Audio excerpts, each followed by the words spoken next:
Thanks very much. What a... I guess letdown, right? That they didn't do anything that exciting.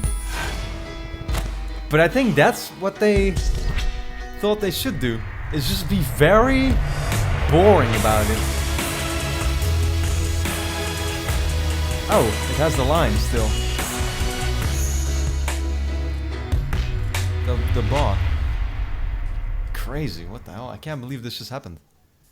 As in, this is totally not what I expected.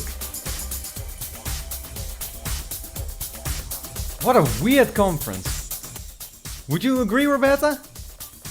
It was terrible. It's just... But that's the thing, is like, if they were gonna be... I guess what they realized, right, is that if they were gonna be all excited about it, right, and just acting like, oh man, everybody should jump on this, and look at these amazing games and everything, then people would have been like... People that would stick to the PS4 would have felt betrayed in that way. And what they're doing now is they're being very boring about it, basically, and they're just like, yeah, it's out there, you can get it if you want to. Just do it if you want to, you know, it's fine. Just get it if you want to, as I said. And that way, nobody right now feels like they really are missing out. Hell, they're even getting HDR. Nobody feels like that. It's only the hardcore gamers still that even with this boring presentations are like, oh, well, I mean, I do want that upgrade, to be honest. That is gonna look really, really good. So it's weird. It's weird. You would think they were gonna show some games, some really cool announcements and stuff, but no, they didn't. They didn't have any real cool announcements. Anything crazy that you didn't expect. Everything was completely what we expected from it. So yeah, I don't know, people. What do you think? Rate the conference out of 10. You can't give this more than like a 6, though. Basically, it is a. What would I rate the conference? 5? 4? I mean, it wasn't like bad, but it wasn't like good either or anything really that interesting. It was like a 5 or a 6. Probably more a 5, yeah.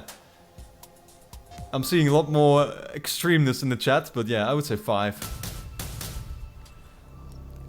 That's weird. This is a weird conference, man. I can't believe we just witnessed this. This is totally not what I expected. I thought they were gonna be much more excited about it still.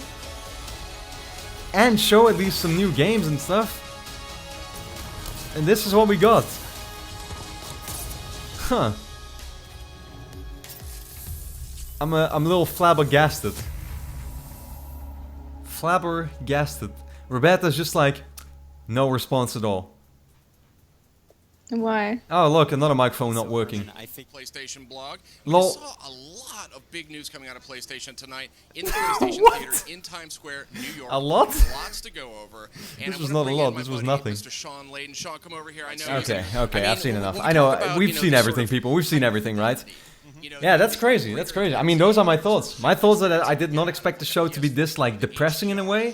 But I get it now. Because this is probably, actually, they once again nailed it in a way, because nobody is pissed off. Is anybody watching the stream pissed off? People in the chat, are you pissed off in any way? I feel like nobody's sticking to the original PS4 is pissed off. And people that want a Neo are like, oh cool, I'll get a Neo, or whatever, the Pro, whatever, sorry. And it's like, yeah, I mean, the games we saw at E3 are still cool. And we'll see, you know, what they'll do next. This guy is one says yes. RAZT says yes. Okay, I guess there are people pissed off. You can't satisfy everyone, I guess.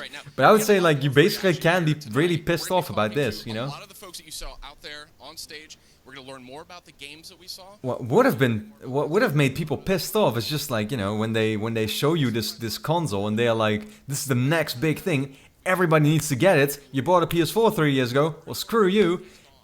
Personally, I would not like mind that much, because if there's an upgrade option available for me, I would go there immediately anyway. You know, I bought my PS4 on day one. But I know I'm like that, and not everybody is. You know, people buy these consoles and they expect for them to last at least, say, 6 or 7 years. So, and it's still gonna, you know, until we see the PS5 or whatever. But this is a very interesting approach, for sure. Roberta seems like she's really bored and just wants to play PS Vita. Yep. Oh my god, Roberta, so depressive, Jesus. No, dude, it's just like I don't see the point You don't want the in Neo or watching Pro? this. Do you want the Pro? What's the point in getting it?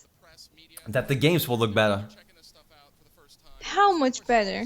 Yeah, that's still a question, yeah. Like barely anything. We have to really wait until, because they didn't really convince me either that it looked that better, you know what I mean? Yeah. It's like, There's no FPS increase in some games, so like fuck no, this I think shit, Shadow man. of Mordor is now 60, for example, that they said that. So Shadow of Mordor is 60, while it was 30 on the original one. So there's probably going to be games that have that. I wonder what the difference exactly will be, you know? What is this going to translate into with actual games that are out? No idea. But yeah, I will of course be going live tomorrow again for a regular stream like you're used to, and then we can discuss it some more, I guess. But, you know, for now this is pretty much everything, I guess. We've seen it all. I hope you nonetheless enjoyed it. I mean, I still did, because it's always interesting to me, but I'm kind of mind blown in the way how they did it, but it does make sense now that I think about it, how they did it, to me. It's like, it's probably the best approach to do this kind of thing, but it hasn't made me particularly excited. It actually hasn't really made, I guess, the people interested in the Neo that excited. So, yeah, that's the interesting thing. It more tried not to piss other people off, rather than get Neo people on board excited.